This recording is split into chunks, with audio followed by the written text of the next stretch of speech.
So for today's lesson, I want to start with my oral language box, which is let's talk, and I'm going to pick out a word, a card from in here, and we're going to talk about it and maybe even take it a little bit further and write a sentence about it. So here we go. Oh, I have a sentence here, something that we can talk about. It says, talk about a time you helped cook or bake something.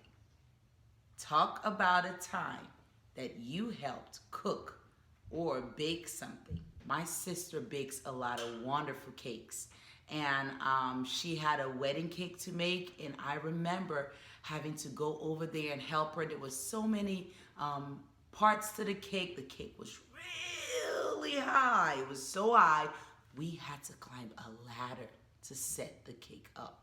So that's something that I've done, and how I cooked or baked with someone. So I can take that a step further and I can write about it. I'm gonna find a sentence. One of the things I like to do is I like to call my sentence a 7-Up sentence. That means, Miss Sanarwa, are you gonna drink some 7-Up while writing this sentence? No, I'm just going to take those words. I'm gonna take about 7 or more words and I'm going to write a sentence. So I call it a 7-Up sentence. Okay, that means I'm going to have 7 or more words.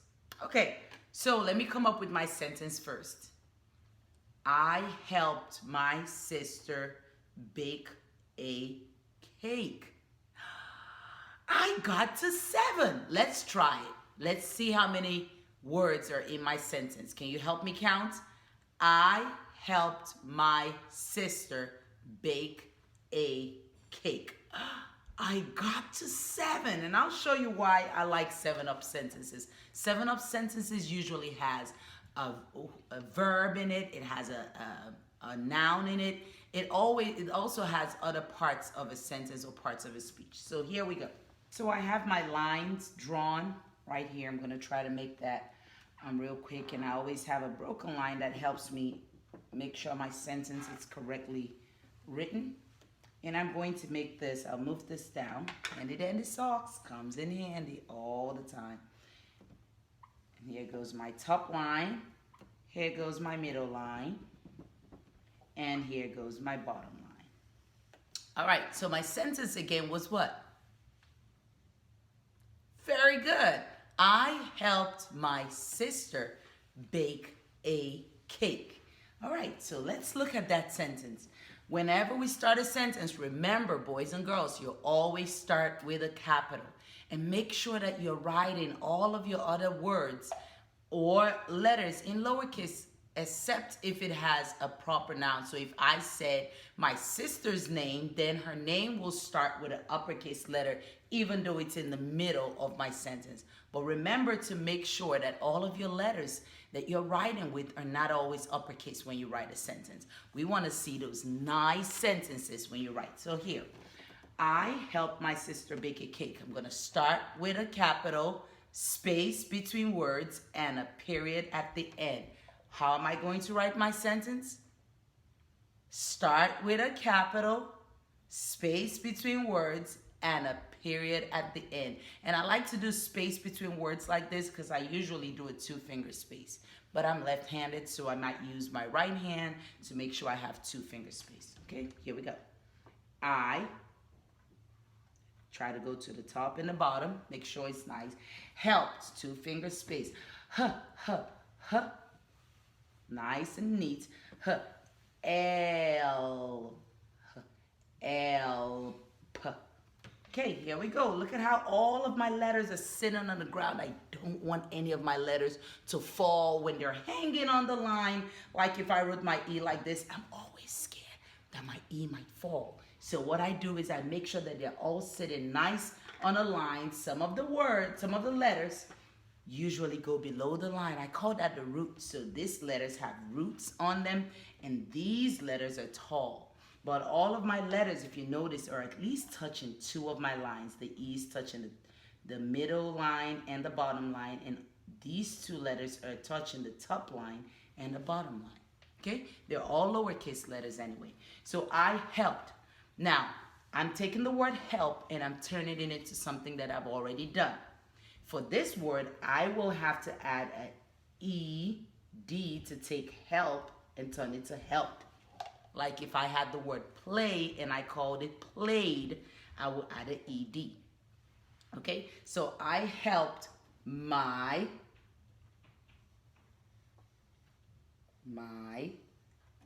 sister is sister. So I can chunk my words too. Sister, and ter makes that sound ter. So let's go sister, because I know er makes like in the word brother, mother, father, sister. All of those words has an er at the end of it to make that sound. So I helped my sister bake a. Now it's a long a sound, and the reason why I'm saying that is we're going to find out that at the end of this word we're going to have to add another letter. Bake. Now, because this has a long a, I have to add something called the silent E. And the silent E doesn't say anything. So the letter A says his name, and this letter E doesn't say anything because that's a long A. A says ah, and when you make the long sound for A, it says A. I helped my sister bake a. Now, if I want to spell cake, what do I need to look at? Could I look at bake to spell cake? Yes, if I can spell bake, now I can spell cake. Just take away the B and put it that's right, put in a C. Because if I take that B off of bake, so let me cover it up. If I take the B off, now I have ache. And if I just put a C right there, now it's cake. Bake, cake. That rhymes. All right. I helped my sister bake a cake. Cake. And I have, what do I need? First of all, I started with a capital. I had space between my words and you are terrific. A period at the end. Awesome. You're so amazing. That was nice. So let's read my sentence together. Everybody get your pointing fingers up. Are you ready? Let's read. I helped my sister bake a cake. So I might want to draw myself and my sister. Probably put some shoes on and some eyes. We were really happy baking this cake when we were done. And here is the table. And the cake was so high. It went past the table and it was so high. It had several layers on it. Now the cake wasn't falling. Oh, there goes my handy dandy socks. Cake was so high. It was a wedding cake. It probably had some maybe swirls on it. Oh, look at that drawing. I can even add hair to us. Nice picture. You like that? Awesome. So I helped my sister bake a cake. And I have my picture. I can color my picture. And that's it for our writing today.